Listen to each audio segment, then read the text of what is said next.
कभी कभी जिंदगी में सब कुछ होते हुए भी कुछ नहीं बचता, न हौसला, न उम्मीद, न सुकून। आरव भी उन्हीं में से एक था। एक 24 साल का नौजवान, एक बढ़िया जॉब, चमकदार इंस्टाग्राम प्रोफाइल, लेकिन भीतर से बिल्कुल खाली। आरव अपने कमरे में बैठा था, हाथ में फोन, आंखें सूजी हुई और दिल में एक ही सवाल, क्या मेरी जिंदगी में कुछ सच में मायने रखता है? उस रात आरव ने फैसला किया कि अगली सुबह सब खत्म कर देगा, लेकिन किस्मत ने एक नया मोड़ लिखा था। सुबह 5:11 पर जब आरव छत की ओर बढ़ा, एक आवाज आई, रुक जा पुत्र, अभी तेरा धर्म अधूरा है। भाग 1। परिचय। एक टूटा हुआ मन कहानी का आरंभ। आरव 24 साल का था। बाहर से सब कुछ परफेक्ट दिखता था। एक मल्टीनेशनल कंपनी में job, sleek laptop, fit body और इंस्टाग्राम पर हजारों फॉलोअर्स। लेकिन अंदर कुछ टूट चुका था। रोज सुबह उठना अब भारी लगता था। जिंदगी में एक अजीब सी थकान थी जो नींद से भी दूर नहीं होती थी। रात के 3 बजे थे। पूरा शहर सो रहा था, लेकिन आरव की आंखें नींद से कोसों दूर थीं। वो अपने बिस्तर पर लेटा छत की ओर देख रहा था। दिमाग में हजारों सवाल थे जिनका कोई जवाब नहीं था। मैं क्या कर रहा हूं? ये सब किस लिए? क्या मैं वाकई खुश हूं या सिर्फ दिखा रहा हूं? सोशल मीडिया पर मुस्कुराते चेहरे, स्टोरीज में कॉफी शॉप्स और पोस्ट्स में लाइव, लाफ, हसल जैसे कैप्शन, सब कुछ एक झूठ सा लगने लगा था। सुबह के 5 बजे आरव उठा। उसके दिमाग में एक खतरनाक ख्याल चल रहा था। वो सीधा अपनी बिल्डिंग की छत पर गया। बस अब और नहीं, ये सब खत्म करना ही सही रहेगा। वो रेलिंग के पास खड़ा हो गया, नीचे देखता रहा। ऊंचाई देखकर हल्की सी थरथराहट हुई, लेकिन दिमाग ने कहा, डर क्या अब? तभी किसी ने पीछे से आवाज दी, रुक जा। आरव चौंका, मुड़ा। एक बुजुर्ग व्यक्ति खड़े थे, सफेद दाढ़ी, धोती कुर्ता और गले में रुद्राक्ष की माला। तुम कौन हो? आरव ने पूछा। मैं वो हूं जो तुम्हारे भीतर की आवाज बनकर आया है, उस व्यक्ति ने मुस्कुराते हुए कहा। आरव को समझ नहीं आया। उसने कहा, कृपया मुझे अकेला छोड़ दीजिए। आप नहीं समझ पाएंगे मैं किस दौर से गुजर रहा हूं। मैं बहुत कुछ समझता हूं। उस साधु जैसे व्यक्ति ने कहा, तू एक टूटी हुई आत्मा है जो कर्म से भाग रहा है, धर्म को भूला बैठा है। कर्म, धर्म, ये सब किताबी बातें हैं। असली दुनिया में सिर्फ स्ट्रेस है, प्रेशर है, अकेलापन है। आरव बोला, गुस्से में। तू गलत नहीं है, लेकिन अधूरा है। उस व्यक्ति ने कहा, क्या तू जानता है धर्म क्या है? आरव चुप रहा। धर्म वो नहीं जो तू मंदिरों में देखता है या जो तुझे दूसरों से सुनने को मिलता है। धर्म तेरा अपना सत्य है और कर्म वो तेरा रास्ता है। आरव बैठ गया, थका हुआ। मुझे नहीं पता मैं कौन हूं और क्यों यहां हूं। बस इतना जानता हूं कि मैं थक चुका हूं। साधु पास बैठे और बोले, मैं तुझे एक कहानी सुनाता हूं, एक ऐसी आत्मा की जो भटक गई थी। मेरे पास अब कहानियों का समय नहीं है। आरव बोला, अगर ये कहानी तेरी अपनी निकली तो? साधु ने मुस्कुराते हुए कहा। आरव कुछ क्षण चुप रहा, फिर बोला, कहिए। बहुत पहले एक योद्धा था। वह लड़ता था, जीतता था, लेकिन भीतर से खाली था। वह सोचता था, मेरे जितने शत्रु बाहर हैं उससे ज्यादा भीतर है, ठीक मेरे जैसा। आरव बोला, हां, साधु ने कहा, क्योंकि हर मनुष्य वही योद्धा है। फर्क सिर्फ इतना है कि कोई अपने कर्म को पहचान लेता है और कोई उससे भागता रहता है। पर मुझे नहीं पता मेरा कर्म क्या है, आरव बोला। इसलिए तो तू थका है, साधु बोले, क्योंकि तू उस मार्ग पर चल रहा है जो तेरा नहीं है। तो मैं क्या करूं? सबसे पहले ये जान तू क्या नहीं करना चाहता। फिर धीरे धीरे वो चीजें खुद सामने आने लगेंगी जिन्हें तू दिल से करना चाहता है। यही तेरा कर्म है। और धर्म, धर्म है उसे निभाना बिना किसी अपेक्षा के। आरव ने पहली बार थोड़ी गहराई से उस आदमी की तरफ देखा। तुम कौन हो? मैं तेरा दर्पण हूं और इस जीवन की यात्रा में तुझे खुद को पहचानना है, न कि दुनिया को दिखाना। आरव शांत हो गया। उस रात वो छत से नीचे आया। उसने आत्महत्या नहीं की। अगली सुबह आरव ने ऑफिस से छुट्टी ली, फोन साइलेंट पर किया और अकेले बाहर निकल गया। कहां जाना है नहीं पता था, लेकिन अब वो सवाल पूछने से डर नहीं रहा था। भाग दो। पहला संकेत। एक अजनबी साधु। सुबह की हवा हल्की ठंडी थी। आसमान में हल्की हल्की रोशनी फैली थी, जैसे रात ने धीरे धीरे पीछे हटना शुरू किया हो। आरव सड़क पर चल रहा था, बिना किसी मंजिल के, बस चलते जाना चाहता था। मोबाइल अब भी साइलेंट पर था, जैसे उसकी आवाज सुनने की चाह भी मर चुकी थी। कुछ घंटों की भटकन के बाद वह एक पुराने पार्क में जा बैठा। वहां ज्यादा लोग नहीं थे। कुछ बूढ़े वॉक कर रहे थे, कुछ बच्चे खेल रहे थे, लेकिन आरव उन सब से अलग थलग महसूस कर रहा था। तभी उसकी नजर फिर उसी व्यक्ति पर पड़ी, वही बुजुर्ग जिन्हें वह छत पर देख चुका था। तुम फिर से? आरव चौंका। मैं तो यहीं था, उन्होंने शांत भाव से कहा। तू भाग रहा था, अब रुक गया है तो मैं दिख गया। क्या तुम कोई बाबा हो, तांत्रिक, या बस एक खेल खेल रहे हो मेरे साथ? नहीं बेटा, बुजुर्ग बोले, मैं कुछ नहीं हूं, न साधु न बाबा, बस एक मुसाफिर हूं जो दूसरों को उनके रास्ते पर लौटने में मदद करता है। मेरा रास्ता? मुझे तो खुद नहीं पता वो है क्या, आरव बोला। पता कैसे चलेगा? उन्होंने पूछा। शायद जब सब कुछ खत्म हो जाए तब कुछ दिखे। नहीं, जब तू खुद को देखेगा तब दिखेगा, वो बोले। आरव ने आंखें घुमा ली। तुम्हारी बातें अच्छी लगती हैं, पर मेरी जिंदगी में काम नहीं करती। मैंने मेहनत की, डिग्री ली, नौकरी मिली, पैसा कमाया, फिर भी कुछ अधूरा है। अब मुझे समझ नहीं आता ये अधूरापन कहां से आया।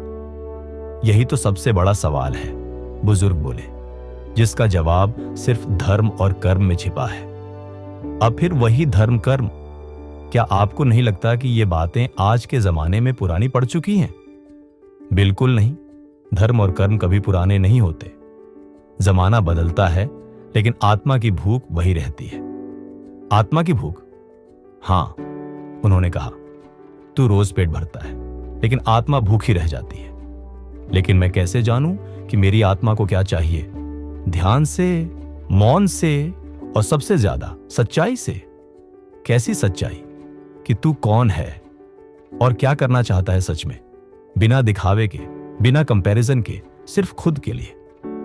आरव चुप हो गया। कुछ देर दोनों चुपचाप बैठे रहे। फिर बुजुर्ग ने एक छोटी सी किताब जेब से निकाली और कहा, इसमें गीता के कुछ श्लोक हैं, अगर पढ़ पाए तो पढ़ना, और नहीं तो बस एक बात याद रखना, कर्म कर, फल की चिंता मत कर। कहना आसान है, करना मुश्किल। तूने कभी किया ही नहीं, तभी तो मुश्किल लगता है। और अगर करूं फिर भी कुछ न बदले तो तब भी बदलता है, बस तू देख नहीं पाता, क्योंकि बदलाव भीतर से शुरू होता है, बाहर से नहीं। आरव ने किताब ले ली, लेकिन पढ़ने का मन नहीं था। फिर भी उसने एक पेज खोला। श्लोक था, कर्मण्येवाधिकारस्ते मां फलेषु कदाचन मां कर्म फल हेतुर्भुर्मा ते संगोस्त्व कर्मणि। इसका मतलब, बुजुर्ग बोले, तुझे सिर्फ कर्म करने का अधिकार है, फल की अपेक्षा करने का नहीं, और नहीं कभी कर्म न करने की प्रवृत्ति तेरे भीतर होनी चाहिए। मतलब अगर मैं सिर्फ काम करता रहूं, बिना सोचे कि कुछ मिलेगा या नहीं। हां, यही धर्म है, अपने कर्तव्य को निभाना, बिना लालच, बिना डर के। लेकिन इस दुनिया में हर कोई तो कुछ पाने के लिए ही काम करता है, और वही सबसे बड़ा जाल है। जब तक तू सिर्फ पाने की सोच में जिएगा, तू कभी शांति नहीं पाएगा। तो फिर लोग ऐसा क्यों नहीं करते? क्योंकि वो भीड़ में खो गए हैं। उन्हें लगता है कि दिखावा ही सफलता है, पर भीतर से सब थके हुए हैं, तेरे जैसे। आरव की आंखों में हल्की नमी आ गई। मैं थक चुका हूं, वो बोला। तो अब विश्राम मत मांग, उद्देश्य मांग। उद्देश्य कहां से मिलेगा?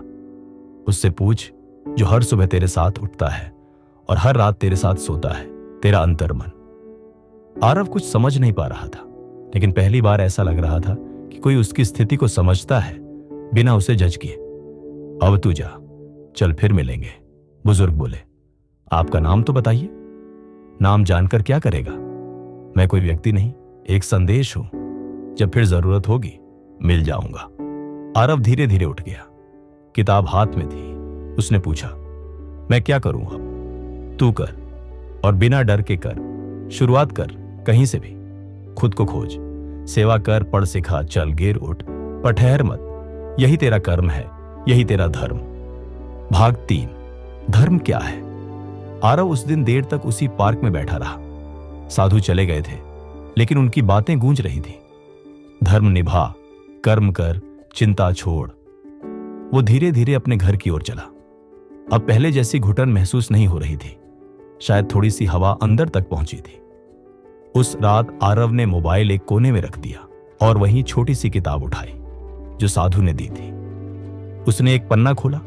लिखा था, धर्म वो नहीं जो सिर्फ पूजा पाठ से जुड़ा हो, धर्म वो है जो मनुष्य को उसके सच्चे स्वरूप के साथ जोड़ दे। आरव कुछ पल तक इस वाक्य को घूरता रहा। उसने किताब बंद की और खुद से सवाल किया, क्या मेरा धर्म सिर्फ सुबह उठकर ऑफिस जाना, रिपोर्ट भेजना और सोशल मीडिया पर अपडेट डालना है? अगर नहीं, तो फिर मेरा धर्म है क्या? धर्म नियम नहीं, जिम्मेदारी है। आरव अगले दिन एक पुराने कॉलेज दोस्त से मिलने गया, करण अब एक टीचर था। एक छोटे गांव में बच्चों को पढ़ाता था। उसका रहन सहन सादा था, पैसे कम थे, लेकिन चेहरे पर संतोष था।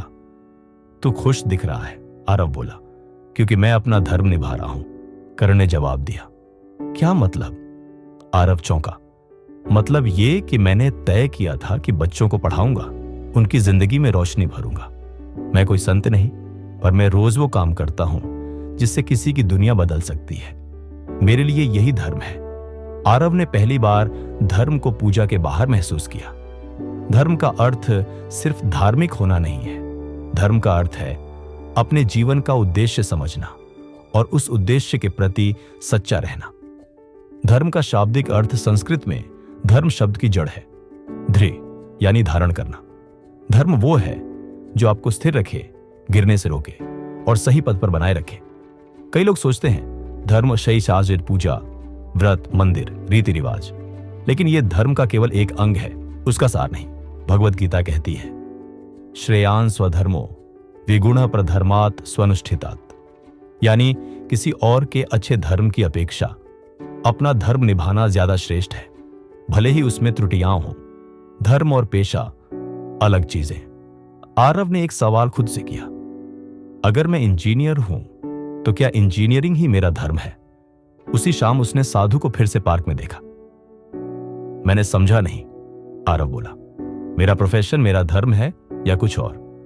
धर्म कभी बाहरी टैग नहीं होता, साधु बोले। धर्म तेरी अंतरात्मा का काम।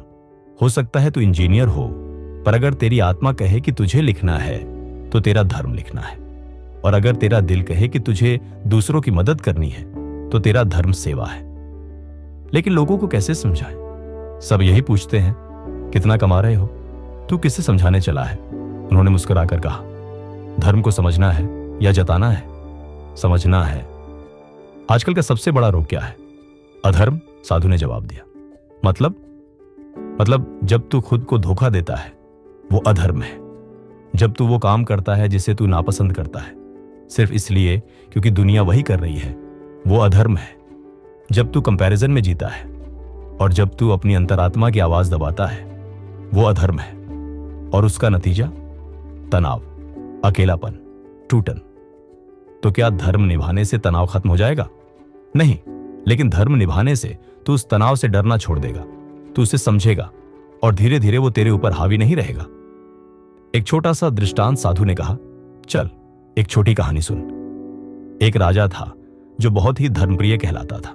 उसने मंदिर बनवाए, दान दिया, पूजा करवाई, पर एक दिन उसे सपने में एक देवदूत आया और कहा, तू धर्म से भटक गया है।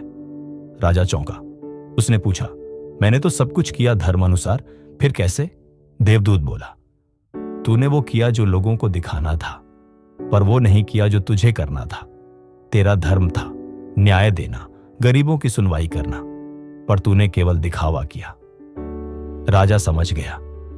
दूसरे दिन से उसने अपनी प्रजा की आवाज सुननी शुरू की और यहीं से उसका असली धर्म शुरू हुआ। आरव ने गहरी सांस ली। इसका मतलब मैं भी अब तक दिखावा कर रहा था शायद, पर अब तू पूछ रहा है। यह तेरी शुरुआत है। धर्म निभाना शुरू कैसे करें? आप कह रहे हैं धर्म को पहचानो, लेकिन मैं शुरुआत कैसे करूं? साधु बोले, 1, रोज खुद से पूछ, क्या मैं आज कुछ ऐसा कर रहा हूं जिससे मेरा दिल जुड़ा है? अगर हां, तो वो तेरा धर्म है। 2, दूसरों को देखकर अपना रास्ता मत बदल, क्योंकि धर्म व्यक्तिगत होता है, हर आत्मा की आवाज अलग होती है। 3, धर्म सेवा से जुड़ा है, अभिमान से नहीं। अगर तू कुछ कर रहा है सिर्फ प्रसिद्धि या पैसा कमाने के लिए, तो वो धर्म नहीं, व्यापार है। 4, धर्म डर से नहीं निभता। धर्म वो है जिसे तू डर के बिना सच्चे दिल से करता है, भले दुनिया माने या नहीं। आरव की नई समझ उसी रात आरव ने पहली बार गहरी नींद ली। अगले दिन सुबह उठते ही उसने सबसे पहले अपने पुराने एनजीओ को कॉल किया, जहां वो कॉलेज के दिनों में वॉलंटियर करता था। क्या आप लोगों को किसी की जरूरत है? उसने पूछा। हमेशा, बच्चों को पढ़ाने वाले लोग कम हैं, जवाब मिला। आरव मुस्कुराया। वो समझ चुका था, हो सकता है इंजीनियरिंग उसकी स्किल हो, पर उसका धर्म कुछ और है। अधर्म कोई लिबास नहीं, धर्म कोई परिधान नहीं जो किसी खास दिन पहना जाए। धर्म एक भीतर की दिशा है जो रोज तय करती है कि तू कौन है और क्यों है। धर्म से जीने वाला व्यक्ति सफल हो या ना हो, शांत जरूर होता है, और शायद आज के जमाने में शांति ही सबसे बड़ी सफलता है। भाग 4, कर्म क्यों जरूरी है? आरव अब हर सुबह जल्दी उठने लगा था। अब वो फोन स्क्रॉल करने से पहले खुद को स्कैन करता था, अपने मन से पूछता था, आज तुझे क्या करना चाहिए जिससे तू सच्चे अर्थों में कुछ कर सके। लेकिन अब भी एक सवाल था, मैं मेहनत तो बहुत कर रहा था पहले भी, फिर क्यों थक गया था? और यहीं से उसकी खोज शुरू हुई, सच्चे कर्म की। कर्म क्या है? कर्म हौच सिर्फ काम नहीं होता, कर्म हौच उद्देश्यपूर्ण कार्य होता है जो तुम्हारी आत्मा की सच्चाई से जुड़ा हो। हर दिन ऑफिस जाना, ईमेल भेजना, मीटिंग करना, ये काम है, लेकिन अगर इन सब में तुम्हारा मन न लगे और तुम केवल मजबूरी या डर से ये कर रहे हो, तो वो सच्चा कर्म नहीं है। सच्चा कर्म वो होता है जिसमें तुम्हारा मन, शरीर और आत्मा तीनों शामिल हो। गीता का कर्म योग भगवद गीता में श्री कृष्ण अर्जुन से कहते हैं, कर्मण्येवाधिकारस्ते मा फलेषु कदाचन। तेरा अधिकार केवल कर्म पर है, फल पर नहीं। आरव इस श्लोक पर रुक गया। क्या इसका मतलब यह है कि मैं काम करता रहूं लेकिन कुछ मांगू नहीं? साधु फिर उसी पार्क में मिले। जी हां, उन्होंने जवाब दिया, पर इसका मतलब यह नहीं कि तू कुछ चाहे ही नहीं। इसका मतलब है तू पूरी निष्ठा से काम कर, पर उसका परिणाम क्या होगा उस पर तेरा कंट्रोल नहीं है। लेकिन आज की दुनिया में तो सब कुछ परिणाम आधारित है, मार्क्स, मनी, मीट्रिक्स, और वही सबसे बड़ा भ्रम है। साधु बोले, कर्म और अपेक्षा। कर्म से थकान तब होती है जब वो अपेक्षा से जुड़ा हो। साधु बोले, मुझे एक ग्रेड चाहिए, मुझे 1 लाख सैलरी चाहिए, मुझे प्रमोशन चाहिए। जब हम केवल पाने के लिए काम करते हैं तो हार की आशंका हमें खा जाती है। फिर तो सब त्यागी बन जाएंगे। नहीं, उन्होंने कहा, त्याग कर्म का निषेध नहीं है, त्याग है फल की चिंता का। हसल कल्चर और कर्म। आरव ने पूछा, आजकल हर कोई बोलता है ग्राइंड करो, हसल करो, 16 घंटे काम करो, क्या यह भी कर्म है? अगर तू अपने शरीर और आत्मा को जला रहा है सिर्फ इसलिए कि कोई स्टार्टअप बनाना है या सोशल मीडिया पर कुछ दिखाना है, तो नहीं, वो कर्म नहीं। फिर कर्म क्या है? कर्म है जब तू कुछ करता है क्योंकि तू उसे करना चाहता है और उसमें तुझे आनंद मिलता है। कर्म के 3 प्रकार गीता के अनुसार। 1, सकाम कर्म, डिजायर ड्रिवन एक्शन, जिसमें कोई फल की आशा हो, मैं ये करूं ताकि मुझे यह मिले। 2, निष्काम कर्म, सेल्फलेस एक्शन, जिसमें सिर्फ कर्तव्य हो, फल की चिंता न हो, जैसे मां का बच्चे को पालना। 3, अकर्म, इनएक्शन, कुछ न करना, जो अक्सर आत्म संयम का रूप भी हो सकता है। आरव ने पूछा, क्या मुझे निष्काम कर्म ही करना चाहिए? हर कोई नहीं कर सकता। साधु बोले, लेकिन कोशिश करनी चाहिए कि कर्म आनंद से हो, बोझ से नहीं।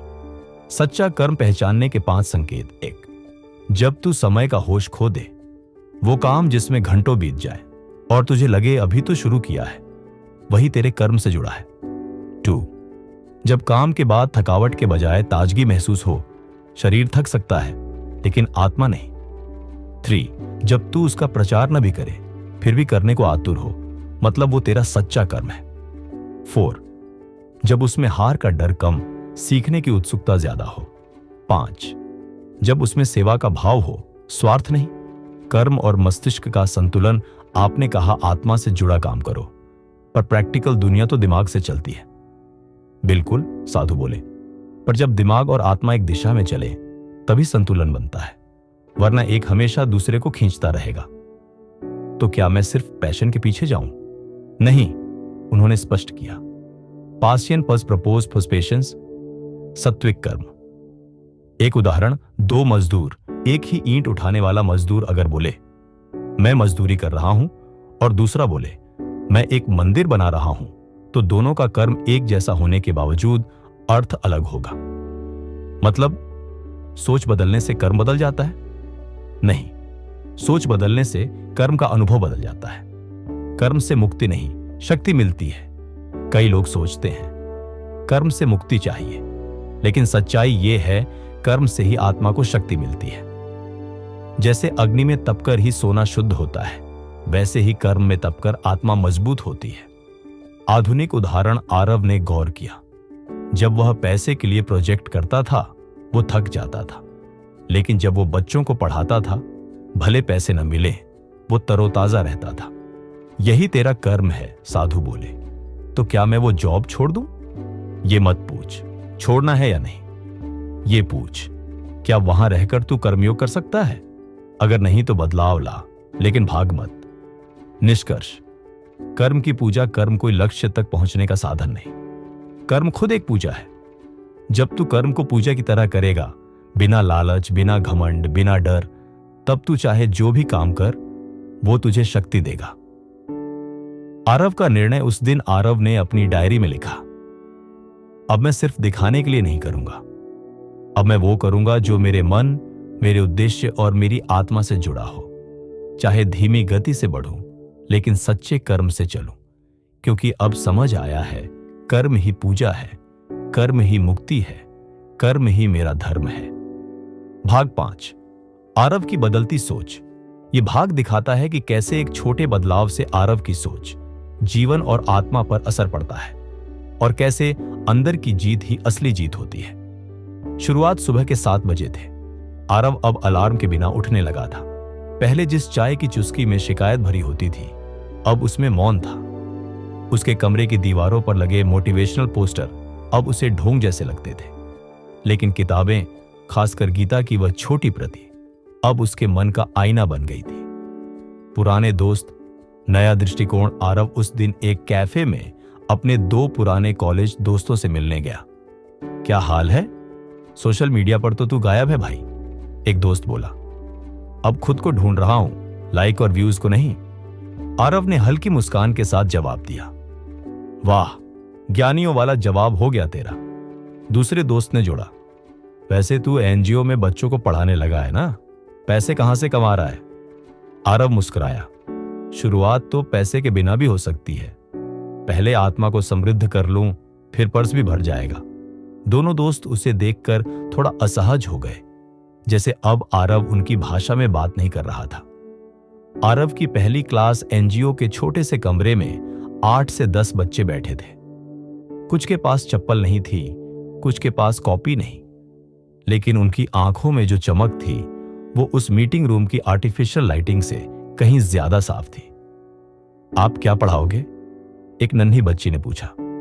आरव ने कुछ सोचा, फिर बोला, मैं तुम्हें सिर्फ पढ़ाना नहीं चाहता, मैं तुम्हें सोचना सिखाना चाहता हूं। सोचना? एक लड़का बोला।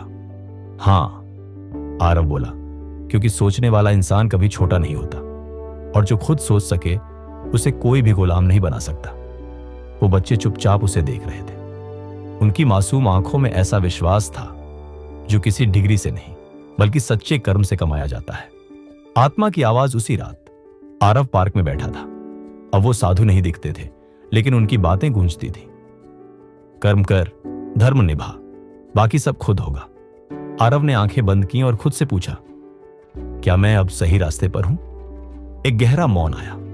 पहले उसे ऐसा लगता था कि जवाब बाहर मिलेगा, किसी गुरु, किसी कोच या किसी वीडियो में, लेकिन अब जवाब भीतर से आता था, शांत, धीमा, लेकिन सटीक। समाज और आलोचना। एक दिन आरव के घर में बहस छिड़ गई।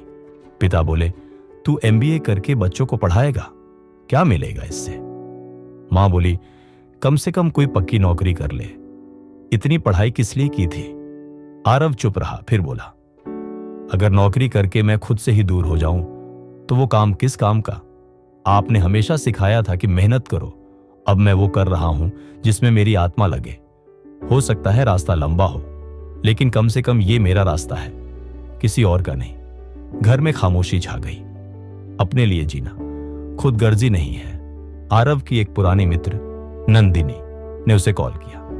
तू बहुत बदल गया है, उसने कहा। बदलना जरूरी था, आरव बोला, पर तू अब कम दिखता है, कम बोलता है। क्योंकि अब मैं खुद से ज्यादा बात करता हूं, दूसरों से नहीं। तू अकेला नहीं पड़ गया है?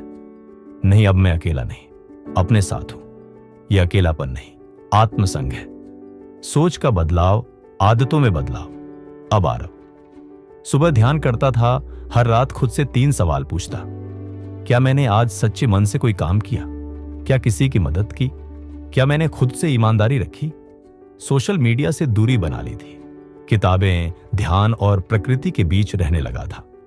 परिणाम की चिंता कम, प्रक्रिया का आनंद अधिक। एक शाम एनजीओ की टीचर आई और बोली, आपने बच्चों के अंदर कमाल का बदलाव लाया है। अब वो सवाल पूछते हैं, डरते नहीं। उनके चेहरे खिलने लगे हैं। आरव की आंखों में चमक आ गई। पहली बार उसे महसूस हुआ कि उसके कर्म का परिणाम सामने था, पर उसने उस फल की इच्छा नहीं की थी। और शायद यही निष्काम कर्म का असली सुख था। आरव अब पहले जैसा नहीं रहा। वो अब रोज एक ही बात खुद से कहता था, हर दिन खुद को थोड़ा बेहतर बनाना भी एक कर्म है। हर सुबह बिना घबराए जीना भी एक धर्म है। और खुद को सच्चा रख पाना ही असली सफलता है। भाग 6, तनाव के असली कारण। यह भाग मानसिक तनाव की गहराई में उतरता है। उसके आध्यात्मिक कारण, आधुनिक भ्रम और कैसे धर्म व कर्म से हम उस तनाव को जीत सकते हैं। आरव का प्रश्न। एक शाम आरव फिर उसी पार्क में बैठा था जहां वह पहली बार साधु से मिला था। हालांकि अब वो साधु कुछ दिनों से दिखे नहीं थे, लेकिन उनकी बातें, उनके शब्द, उनके दृष्टांत आरव के भीतर जीवित थे। उसने अपने मन से पूछा, मैं अब थोड़ा बेहतर महसूस करता हूं, लेकिन तब इतना टूटा क्यों था? इतना थका क्यों हुआ था, जबकि सब कुछ था मेरे पास? तनाव एक अदृश्य रोग। मानसिक तनाव कोई चोट नहीं होती जो बाहर से दिखे। यह एक ऐसी चुपचाप बढ़ती दरार होती है जो आत्मा को भीतर से तोड़ देती है। आरव ने समझना शुरू किया, तनाव सिर्फ काम की थकान नहीं है। तनाव वो है जब तुम्हारे विचार और वास्तविकता में दूरी बहुत ज्यादा हो जाती है। वो जब तुम दूसरों जैसा बनने की कोशिश में खुद को खो देते हो। तनाव के मूल कारण आध्यात्मिक दृष्टिकोण से। 1, अपेक्षाओं का बोझ। मैं भी कुछ बड़ा करूंगा, मुझे भी दिखाना है मैं कितना सफल हूं, मुझे भी जल्दी सेट होना है। ये विचार जब जरूरत से अभियान बन जाते हैं तो तनाव पैदा होता है। अपेक्षा जितनी बड़ी, मन उतना भारी। 2, अहंकार का भ्रम। मैं ही सबसे बेहतर हूं, मेरी परछाई भी परफेक्ट होनी चाहिए। जब हम हर पल खुद को साबित करने की होड़ में लग जाते हैं तो आत्मा की शांति खो जाती है। अहंकार और स्वाभाविक तनाव का पहला बीज। 3, सोशल तुलना, कंपैरिजन। आरव हर दिन इंस्टाग्राम खोलता था।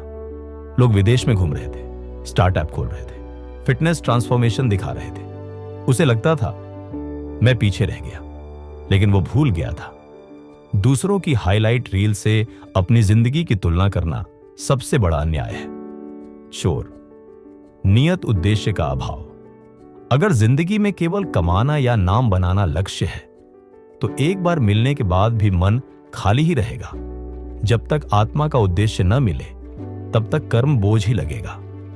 गीता में तनाव की दवा। गीता में श्री कृष्ण कहते हैं, योगस्थ कुरु कर्माणि संगम त्यक्त्वा धनंजय सिद्ध्य सिद्ध्यो समो भूत्वा समत्वम योग उच्यते बाकुडेकड़े। समत्व, इक्वानिमिटी ही योग है। मतलब जब तू सफलता या असफलता, तारीफ या आलोचना, हार या जीत किसी से भी अंदर से न डोले, वही असली योग है। और जब यह समत्व आ जाता है तो तनाव खुद ब खुद हार जाता है। तनाव से मुक्ति कैसे पाए? 5 आध्यात्मिक उपाय। 1, मौन साधना, साइलेंस। हर दिन 10 मिनट का मौन, न फोन, न बात, न किताब, केवल अपने अंदर उतरना। मौन में आत्मा की आवाज सबसे साफ सुनाई देती है। 2. अपने विचारों को लिखना। दिमाग में जो घूमता रहता है वो अक्सर भ्रम होता है, लेकिन जब तुम लिखते हो वो स्पष्ट होने लगता है। आरव ने एक डायरी शुरू की, मन की बातें। हर रात उसमें अपना मन खोलता और तनाव बाहर आता। 3. अभी में जीना अतीत पछतावे लाता है, भविष्य डर, पर वर्तमान वह केवल अवसर देता है। आरव ने खुद को ट्रेन किया, जो अभी कर सकता हूं वही सबसे जरूरी है। 4. सेवा करना। जब तुम किसी और के जीवन में खुशी लाते हो तो तुम्हारा दुख खुद सिमटने लगता है। एनजीओ में जब एक बच्चा हंसता था, आरव का पूरा दिन हल्का हो जाता था। 5. ध्यान और श्वास पर केंद्रित रहना। श्वास का अनुशासन और शौच मन का अनुशासन। आरव ने प्रतिदिन 5 मिनट गहरी सांसों के साथ बैठना शुरू किया। धीरे धीरे उसका मन शांत होने लगा। आधुनिक जीवन और आंतरिक शांति।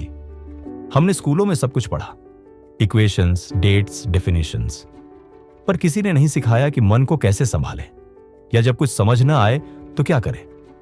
अब आरव समझने लगा था, मन को चलाना है, चलना नहीं।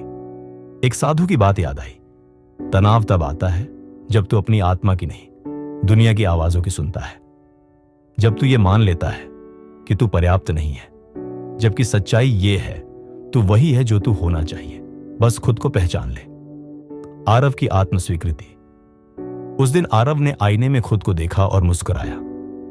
तू ही तो था जो खुद से डरता था, अब तू ही है जो खुद को स्वीकार कर रहा है। उसने अपनी डायरी में लिखा, मैं अब अपने विचारों का शिकार नहीं हूं, अब मैं उनका साक्षी हूं। तनाव अब भी आता है, पर अब वो मुझे जकड़ नहीं पाता, क्योंकि अब मेरे पास धर्म है, कर्म है और आत्मा की स्पष्ट आवाज है। भाग 7, धर्म और डिजिटल युग। यह भाग आज की सबसे बड़ी चुनौती। सोशल मीडिया, कंपैरिजन, वैलिडेशन और हसल कल्चर को धर्म और आध्यात्मिक संतुलन से जोड़कर समझाता है। धर्म और वाईफाई की स्पीड। आरव एक दिन सोच रहा था, जब मोबाइल का नेटवर्क धीमा होता है तो हम गुस्से में मोबाइल फेंकने को तैयार हो जाते हैं, लेकिन जब मन का नेटवर्क कमजोर होता है तब हम बस चुपचाप टूटते रहते हैं। डिजिटल युग ने सब कुछ तेज कर दिया है। जवाब तेज चाहिए, प्रसिद्धि तुरंत चाहिए, पैसे फटाफट चाहिए और सबसे बड़ा वैलिडेशन हर पोस्ट पर चाहिए। लेकिन इस तेजी ने एक चीज को लगभग मार डाला है, ध्यान। सोशल मीडिया और आत्मसंदेह। आरव अब सोशल मीडिया से दूरी बना चुका था, लेकिन एक दिन क्यूरियोसिटी में फिर इंस्टाग्राम खोला। लोगों की लाइफ बहुत चमकीली दिख रही थी। किसी ने शादी की, किसी ने कार ली, किसी का ट्रांसफॉर्मेशन वीडियो था। वो स्क्रीन बंद करने ही वाला था कि एक रील आई, अगर तू अभी हसल नहीं कर रहा तो तू पीछे छूट रहा है। आरव ने फोन बंद किया, गहरी सांस ली। यह डिजिटल डर है जो हमें बता रहा है कि तू अभी जैसा है वैसा काफी नहीं है। धर्म की आंख से देखो, धर्म कहता है तू भीतर से मूल्यवान है, चाहे तेरा फीड खाली हो। आज की दुनिया कहती है तू तभी काबिल है जब तेरे पास दिखाने को कुछ हो। यही टकराव तनाव बनता है। धर्म साच स्थिरता, डिजिटल वैलिडेशन साचा अस्थिरता। कंपैरिजन सबसे धीमा जहर आरव ने अब समझ लिया था। दूसरों की पोस्ट्स, लॉज, उनके चुने हुए पल, अपनी जिंदगी, सभी पहलुओं का मिश्रण। फिर कंपैरिजन कैसे न्यायसंगत हो सकता है? साधु ने एक बार कहा था, दूसरों को देखकर तू नहीं सीखता, तू खुद को देखकर सीखता है। हसल कल्चर बनाम कर्मयोग आज की दुनिया बोलती है सो मत भाग, पर गीता कहती है शांति से कर्म कर। हसल कहता है तू तब तक कुछ नहीं जब तक तू थक न जाए। धर्म कहता है तू तब तक कुछ नहीं जब तक तू सच में न जागे। डिजिटली व्यस्त पर आत्मा से दूर। हम सुबह उठते ही फोन देखते हैं, दिन भर किसी न किसी स्क्रीन से जुड़े रहते हैं, पर सवाल यह है हम अपने भीतर कब जुड़ते हैं? आरव ने एक नियम बना लिया था, सुबह का पहला घंटा खास बिना स्क्रीन के। वो समय अब उसका धर्मकाल बन गया था। लाइक्स लव, बहुत सारे फॉलोअर्स, बहुत सारे लाइक्स, क्या वो सच्चा जुड़ाव देते हैं? नहीं। आरव ने जाना सच्चा कनेक्शन वो होता है जो खुद से जुड़ने से शुरू होता है। जब तुम खुद को पसंद करने लगो तब तुम्हें दूसरों से अप्रूवल की जरूरत कम हो जाती है। डिजिटल ब्रह्मांड में धर्म कैसे जिए? 5 उपाय। 1, डिजिटल फास्टिंग करें। हर हफ्ते एक दिन सोशल मीडिया से दूर रहो। उस दिन असली लोगों से जुड़ो, खुद से, परिवार से, प्रकृति से। 2, स्क्रीन टाइम के बदले सेल्फ टाइम बढ़ाओ। हर दिन 30 मिनट बिना फोन के बिताओ। ध्यान, पढ़ाई, लिखाई या शांति, कुछ भी। तो अपने कंटेंट का डाइट समझो। जैसे शरीर के लिए सही खाना जरूरी है, वैसे ही मन के लिए सही कंटेंट जरूरी है। 4, सोशल कंपैरिजन से बाहर आओ। हर बार जब कंपैरिजन की भावना आए, खुद से पूछो, मैं अपनी लाइफ की जर्नी में कहां हूं? 5वें, डिजिटल साधक बनो। दास नहीं, फोन का इस्तेमाल करो, पर उसके गुलाम मत बनो। ऐप खोलने से पहले माइंडसेट ठीक करो। धर्म अब भी संभव है, लोग कहते हैं। अब धर्म का समय नहीं रहा, पर सच्चाई यह है, अब धर्म की जरूरत सबसे ज्यादा है, क्योंकि आज डिस्ट्रैक्शंस ज्यादा हैं, पर ध्यान कम है। शब्द ज्यादा हैं, पर संवाद नहीं। कनेक्टिविटी है, पर कनेक्शन नहीं। आरव की अंतर्दृष्टि। उस दिन आरव ने अपनी एनजीओ की क्लास में बच्चों से पूछा, तुम्हें आज सबसे ज्यादा किस चीज की जरूरत है? एक बच्चा बोला, सर, कोई ऐसा जो हमें सुने। आरव मुस्कुराया। यही तो धर्म है, सुनना, समझना, जुड़ना, अपने अंदर की आवाज के साथ भी और दूसरों के दिल के साथ भी। निष्कर्ष, डिजिटल दुनिया तेज है, पर आत्मा की यात्रा धीमी होती है। धर्म उसी धीमेपन में पलता है जहां विचारों की शांति होती है और आत्मा मुस्कुराती है। तू डिजिटल बन, लेकिन ध्यान मत खो। तू कनेक्टेड रहा, पर खुद से डिस्कनेक्ट मत हो, क्योंकि असली धर्म वही है जो तू भीड़ में भी खुद को ना भूले। भाग 8, स्वधर्म और आत्मा की आवाज। इस भाग में हम जानेंगे कि हर इंसान का धर्म अलग क्यों होता है, स्वधर्म का मतलब क्या है, और कैसे आत्मा की आवाज को सुनकर हम सच्चा, संतुलित और सार्थक जीवन जी सकते हैं। आरव का अंतर्द्वंद। आरव की जिंदगी अब पहले से शांत और स्थिर हो गई थी। एनजीओ में पढ़ाना, ध्यान करना, खुद से बात करना, यह उसकी दिनचर्या का हिस्सा बन गया था। लेकिन एक सवाल अब भी उसे भीतर से मथ रहा था, क्या मैं यही करने के लिए जन्मा हूं? क्या यही मेरा धर्म है या कोई और राह है जो मुझे बुला रही है? उसे याद आया, साधु ने एक दिन कहा था, हर आत्मा का धर्म अलग होता है, उसे खोजो और फिर उस पर चलने की हिम्मत रखो। स्वधर्म क्या है? स्वधर्म खाचाक स्वयं का धर्म, आत्मा की राह। यह कोई बाहरी टैग नहीं, कोई डिग्री, जाति या पेशा नहीं, बल्कि वो भीतर की पुकार है जो कहती है, तू वही कर जिसके लिए तू बना है। गीता में स्वधर्म श्री कृष्ण ने अर्जुन से कहा, श्रेयान स्वधर्मो विगुण प्रधर्मात् स्वनुष्ठितात्, यानी अपने धर्म में दोष हो तो भी वह श्रेष्ठ है, दूसरे के धर्म का उत्तम पालन भी तुझे नहीं शोभा देता। मतलब अगर कोई डॉक्टर बनकर करोड़ कमा रहा है पर तेरी आत्मा तो संगीत से जुड़ी है, तो तू डॉक्टर बनकर कभी शांत नहीं होगा। स्वधर्म में आनंद है, परधर्म में तनाव। आत्मा की आवाज कैसे पहचाने? 1, जब तू कुछ करता है और वक्त का पता नहीं चलता, वो काम जिसमें तू डूब जाता है वही तेरा आत्म संबंधित कर्म हो सकता है। 2, जिसमें तुझे ना दुनिया की तारीफ चाहिए, न डर हो आलोचना का, तू बस उसे करता है क्योंकि तेरा मन कहता है यही सही है। 3, जो काम तुझे खाली नहीं करता बल्कि पूरा करता है। कई काम करने से थकान आती है, पर कुछ काम करके मन हल्का और शांत होता है, यही आत्मा की स्वीकृति है। डर जो स्वधर्म से रोकता है।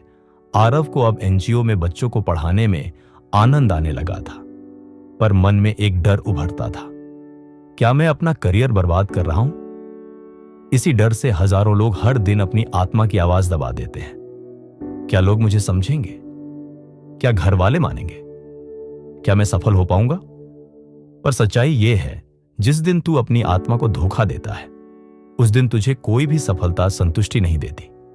स्वधर्म पर चलने के लिए 4 गुण चाहिए। 1, विवेक, इनर क्लैरिटी, खुद से पूछना, क्या यह मेरा रास्ता है या सिर्फ दुनिया की नकल? 2, धैर्य, पेशेंस, स्वधर्म का रास्ता फूलों से नहीं कांटों से भरा होता है, लेकिन अंत में वही शांति देता है। 3, साहस, करेज, लोग तेरा मजाक उड़ाएंगे पर अगर तू आत्मा के अनुसार जी रहा है तो तू अकेला नहीं, संपूर्ण है।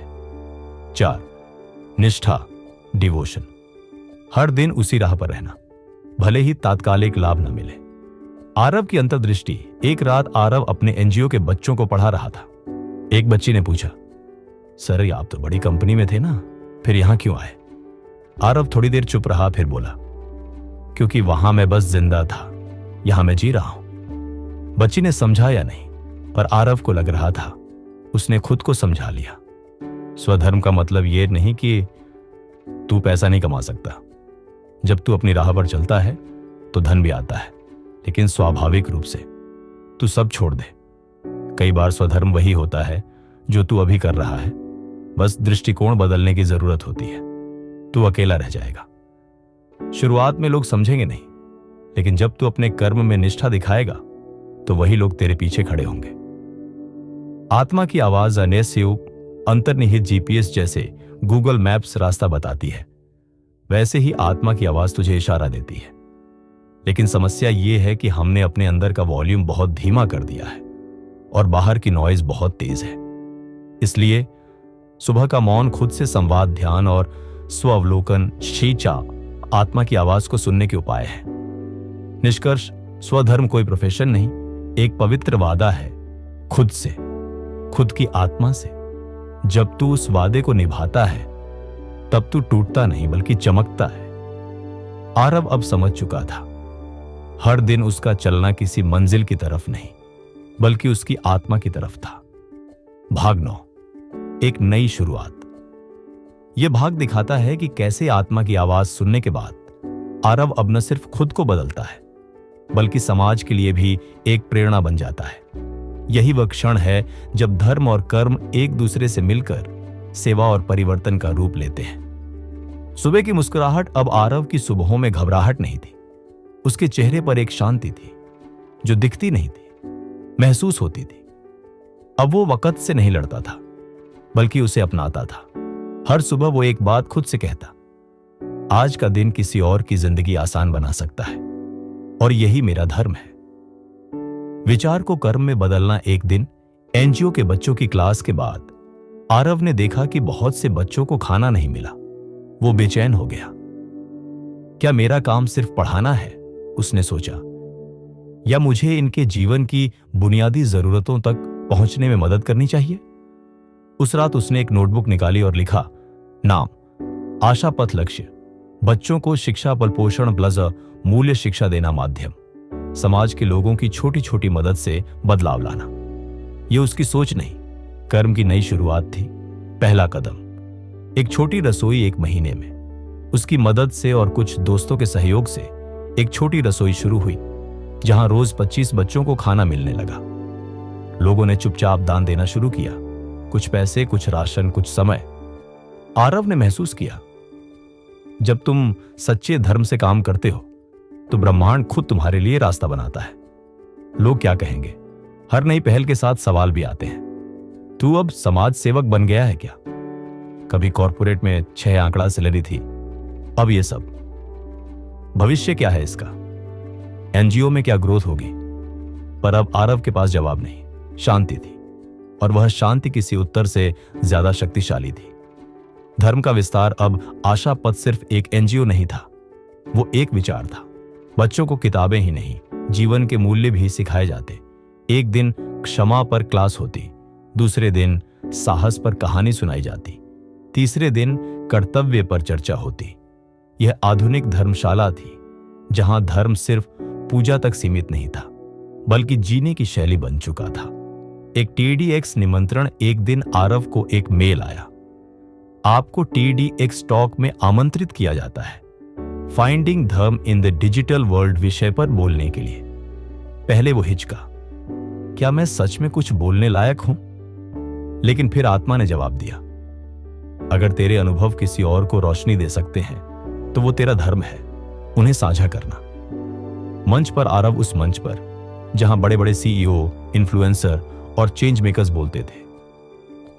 उस दिन एक साधारण सा आदमी खड़ा था जिसने सिर्फ एक बात कही, धर्म कोई ग्रंथों में बंद बात नहीं, वो हर उस क्षण में जीवित होता है जहां तुम दूसरों के लिए सोचते हो और खुद को सच्चे मन से जीते हो।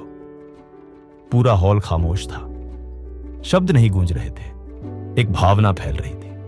अंत की नहीं, नई शुरुआत की शुरुआत। उस शाम एक बच्चा आरव से बोला, सर, मैं भी बड़ा होकर आपकी तरह बनना चाहता हूं। आरव की आंखें भर आईं। उसने जवाब दिया, नहीं, तू मेरी तरह मत बनना, तू अपनी तरह बनना, बस अपने स्वधर्म को कभी मत छोड़ना। निष्कर्ष, आरव की यात्रा अब पूरी नहीं हुई थी, वो तो अब शुरू हुई थी। अब उसका धर्म उसकी कर्म भूमि बन चुका था। अब उसका जीवन किसी नौकरी या नाम से नहीं, सेवा और संतुलन से परिभाषित हो रहा था। भाग 10, पूर्णता की ओर।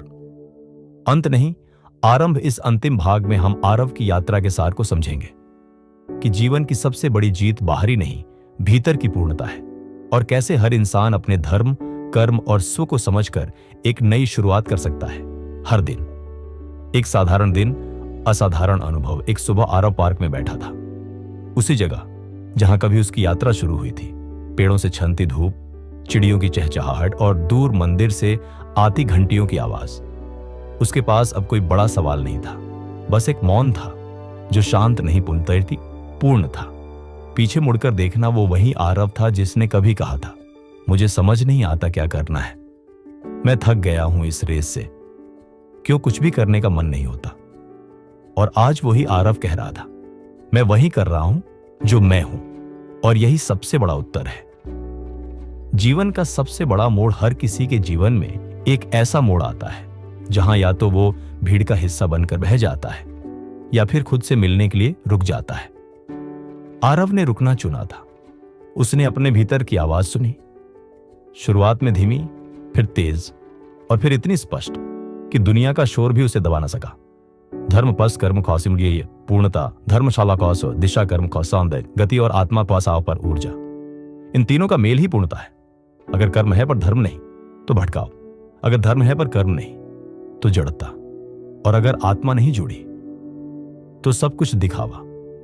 आरव ने यह संतुलन पाया था, और अब वो किसी एंड गोल की तलाश में नहीं था, बल्कि हर दिन को ही एक पवित्र यात्रा मानता था। अंतिम संवाद। एक शाम एक पत्रकार ने उससे पूछा, आपको नहीं लगता कि आपने बड़ी बड़ी कॉर्पोरेट अपॉर्चुनिटीज खो दी? आरव मुस्कुराया, शायद, लेकिन मैंने खुद को पा लिया, और इससे बड़ा लाभ क्या हो सकता है? पाठकों के लिए अंतिम संदेश, अगर आप ये कहानी पढ़ रहे हैं तो शायद आपकी आत्मा भी कुछ पूछना चाहती है। शायद आप भी जीवन की उस चुप्पी को सुनना चाहते हैं जो शोर में खो गई है। तो याद रखिए, धर्म कोई रीति नहीं, जीने की रीढ़ है। कर्म कोई बोझ नहीं, एक अवसर है। और आत्मा कोई कल्पना नहीं, आपकी सच्चाई है। अंतिम पंक्तियां आरव की कहानी कोई आदर्श गाथा नहीं, वो हर उस इंसान की कहानी है जो भीड़ में खुद को खो बैठा है, पर रुककर सुनकर और समझकर खुद को वापस पाना चाहता है। क्योंकि अंत में तुम्हारा नाम तुम्हें नहीं बनाता, तुम्हारे धर्म और कर्म तुम्हें बनाते हैं। धन्यवाद। आपने 10 भागों की यह आध्यात्मिक प्रेरणादायक यात्रा पूरी की। यह सिर्फ कहानी नहीं थी, यह एक आत्मा की पुकार थी, और अब यह पुकार आपकी है। क्या आप अपने आरव को पहचानने के लिए तैयार हैं?